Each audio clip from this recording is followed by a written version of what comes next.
Market masters और इस खास सीरीज में आज हमारा साथ दे रहे हैं बाजार के जाने माने दिग्गज एलिक्सिर इक्विटीज के director Deepan Mehta sir. Deepan sir, good morning, बहुत बहुत स्वागत है आपका सर। सबसे पहले बाजार पर ही एक बार राय लेना चाहता हूं, लेकिन उससे पहले पॉलिसी जिसने बाजार का मूड माहौल चेंज किया है, आरबीआई की पॉलिसी कितनी बड़ी गेम चेंजर है बाजार के लिए और इसका असर कब और कितना आप देखते हैं? पहले तो बहुत बहुत धन्यवाद आपके चैनल पर इनवाइट करने के लिए। देखिए, आई थिंक ये जो गुगली डाली है आरबीआई ने, that has been very well receive by the market.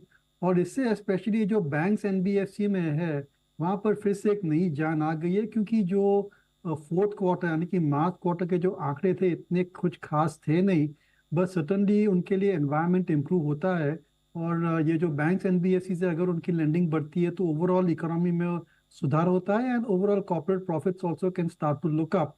क्योंकि जिस हिसाब से वैल्यूएशंस है, आई थिंक पी एक्सपेंशन तो काफी मुश्किल है, but if you expect the market to go up, it has to be on the back of higher corporate earnings. तो एक काफी अच्छी पॉलिसी है। I wouldn't call it a game changer, लेकिन जो चीज 3 4 6 महीने बाद होने वाली थी, that has got prepone to the month of June. So from that point of view it is very good. लेकिन on the view of the market, मेरे ख्याल से मार्केट जनरली वेल प्राइस्ड है और इस लेवल से काफी सिलेक्टिव रहेगा, sector wise also and with in the sector also stocks में मूव सिलेक्टिवली। ठीक बात है। तो बाजार पॉलिसी को अच्छा लगेगा, पॉलिसी थोड़ी सी आपकी प्रीपोन हो गई, बहुत बढ़िया। लेकिन क्या पॉलिसी का फायदा रेट सेंसिटिव सेक्टर्स जैसा बैंक एनबीएफसी की आपने बात की उन्हीं को मिलेगा या ब्रॉडर मार्केट को भी? Generally I think across the board इसका फायदा रहेगा, लेकिन जो एनबीएफसीज है स्पेशली उनको खास फायदा है। क्योंकि अगर आप देखेंगे तो पिछले 2 3 साल से NBFC sector has been underperforming. Bajaj finance जैसी भी कंपनी पिछले 4 5 साल में has hardly given any returns except last 6 months. It has again gone to started moving up, new growth phase में गई है।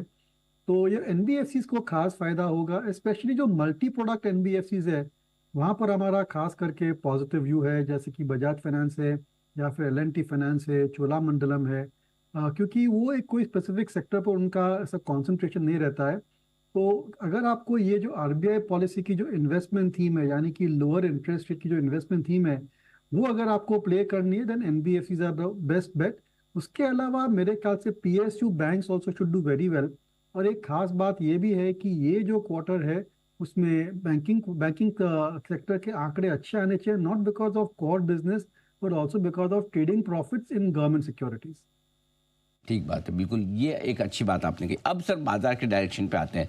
वैसे ढूंढने जाएंगे तो नेगेटिव्स मिलेंगे नहीं, सारी चीज़ें अच्छी दिख रही है मैक्रो लेवल पर, माइक्रो लेवल पर।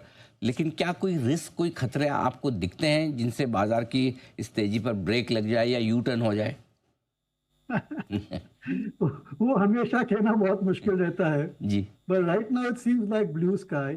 जो भी जियोपॉलिटिकल इवेंट्स हो रही है रशिया, यूक्रेन, यूएस में, I think more less those are over and done with. लेकिन लेकिन लेकिन मार्केट के लिए 9th ऑफ जुलाई बहुत ही इंपॉर्टेंट दिवस है, क्योंकि वो जो 90 डेज का पॉज था प्रेसिडेंट ट्रम्प का, वो 90 डेज पॉज खत्म होता है 9th ऑफ जुलाई। उसके बाद उनकी क्या पॉलिसी रहेगी, क्या स्ट्रेटजी रहेगी, क्या डिसीजन रहेगा, इसके ऊपर भी मार्केट ट्रेंड काफी आई वुड से निर्भर रहता है। क्योंकि अगर फिर से वो कहते हैं कि नहीं मैं एक्सटेंशन नहीं दूंगा, या कोई भी डील नहीं हो जाती है बिटवीन इंडिया एंड यूएस, और अगर टैरिफ्स बढ़ जाते हैं for India and for rest of the world, तो फिर से जो टर्मोइल था हमने देखा था 2 महीने पहले, वो टर्मोइल फिर से चालू हो जाएगा। एंड ये जो रिस्क ऑन ट्रेड हम देख रहे हैं ग्लोबल में इंक्लूडिंग इंडिया, वो फिर टर्न होके रिस्क ऑफ हो जाएगी। तो मेरे ख्याल से सबसे बड़ा रिस्क फैक्टर ट्रम्प पॉलिसीज है, ट्रम्प की टैरिफ्स है, जिसका हमें कुछ ना कुछ अंदाजा लग जाना चाहिए बाय 9th ऑफ जुलाई। करीबन 1 महीना है, तब तक कुछ खास होगा नहीं। Only positive news can come in the next 1 month in the form of trade deal इधर विद चाइना, इंडिया और अदर ट्रेडिंग पार्टनर्स।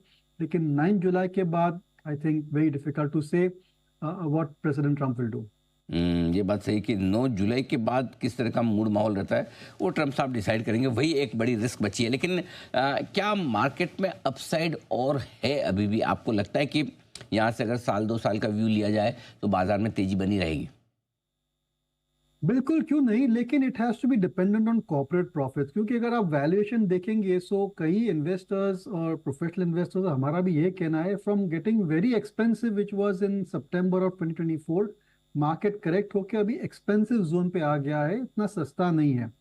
और अगर आप मार्केट को बढ़ना चाहते हैं तो you have to give a fillip to corporate profits. तो ये जो आरबीआई की पॉलिसी है that is step in the right direction, क्योंकि वो ग्रोथ को फैसिलिटेट करती है। इसके अलावा जो टैक्स कट्स दिए गए थे बजट में, they are slowly starting to kick in, जिसकी वजह से urban consumption should start to move up.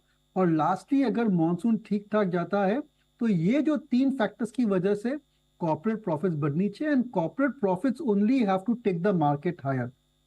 जी हाँ, लिक्विडिटी आ रही है लेकिन मार्केट काफी एक्सपेंसिव है, तो अगर आपको हायर वैल्यूएशन सपोर्ट करना है तो you definitely need corporate profit to go up. Specially जो बड़े बड़े सेक्टर्स है जैसे कि बैंक्स है, सीमेंट है, या फिर कैपिटल गुड्स है, यू शुड एक्सपेक्ट दो सेक्टर्स टू डू वेल।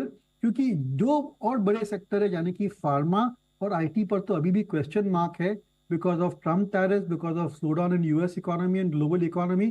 तो ये जो दो बड़े इंजन है मार्केट के वो नहीं चल रहे, तो जो डोमेस्टिक फोकस सेक्टर्स है they have to do very well, and for that we need corporate profitability to improve.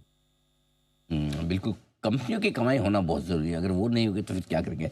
एक चीज़ और जो जानना चाहता हूँ सर कि एक और जहाँ फ्लोज मजबूत है, एफआई भी थोड़ा खरीदने के मूड में आ रहे हैं, घरेलू फंड्स के पास तो पैसे हैं ही, लेकिन जो इतनी बड़ी सप्लाई आ रही है प्रोमोटर्स की तरफ से, पी फंड्स की तरफ से, या फिर आईपीओ तैयारी है, कैसे देखते हैं इसे आप? I you asking about FIIs? Sorry, थोड़ा मिस हो गया मेरा जी, तो मैं ये पूछ रहा था दीपन सर कि वैसे तो एफआई भी थोड़ा खरीद रहे हैं, लोकल फंड्स के पास भी पैसे बहुत है, लेकिन सप्लाई भी सामने बहुत है, बाजार मुकाबला कर पाएगा? नहीं नहीं, इतना सप्लाई नहीं है ना, जितना पैसा आ रहा है उससे सप्लाई बहुत कम है। हम्म। और ये देखिए, ये मार्केट जो है ना पिछले 15-20 साल पहले की तेजी के मार्केट से बहुत अलग है। 2008 में बड़े बड़े इंफ्रास्ट्रक्चर के आईपीओ आ रहे थे, बड़े बड़े मेगा प्रोजेक्ट्स लग रहे थे। अब जो आ रहा है they are all from asset light businesses, service oriented companies. अगर आप आईपीओ की लिस्ट देखेंगे, they are not from large capital intensive industries और कंपनीज। इसलिए as a rule I think मेरे को लग रहा है कि the supply of good quality paper is far less than the demand. और एफआईज भी काफी अपॉर्चुनिस्टिक हो गए, और अगर उनको ठीक लग रहा है तो मिड कैप स्टॉक्स भी खरीद रहे हैं। और कई सारे FI brokers now they are even justifying higher valuations. तो ये सप्लाई रिलेटेड मेरे ख्याल से इशू नहीं है। ब्लॉक डील आने दीजिए, 1000, 2000, 5000 करोड़ भी आसानी से अब्जॉर्ब हो जा रहा था। आपने हमने देखा इंडिगो कितनी बड़ी डील हो गई, that also got completely absorb. और मार्केट अभी काफी मेच्योर है, और अभी भी मेरे ख्याल से म्यूचुअल फंड्स के पास काफी पैसा है। बट अगर आप फ्रेश इन्वेस्टमेंट करना चाहते हैं तो ये लेवल के वैल्यूएशन पर थोड़ा you have to then compromise on the returns. और जैसे मैंने कहा कि ये जो 9 जुलाई जो ट्रम्प टैरिफ है, let us not under estimate that. इसलिए अगर आप ये रिस्क फैक्टर को नज़रअंदाज नहीं करेंगे और ऊंचे भाव में हाई वैल्यूएशन में शेयर्स खरीद देंगे, खास इतना बड़ा लॉस नहीं होगा, but there is definitely loss of opportunity. ठीक बात है। दीपन सर, बहुत बहुत धन्यवाद आपका समय देने के लिए और बाजार पर अपना डायरेक्शन हमारे दर्शकों तक पहुंचाने के लिए। Thank you so much sir. जल्द आपसे फिर मुलाकात होगी। एक छोटे से ब्रेक का वक्त है, जल्द लौटेंगे।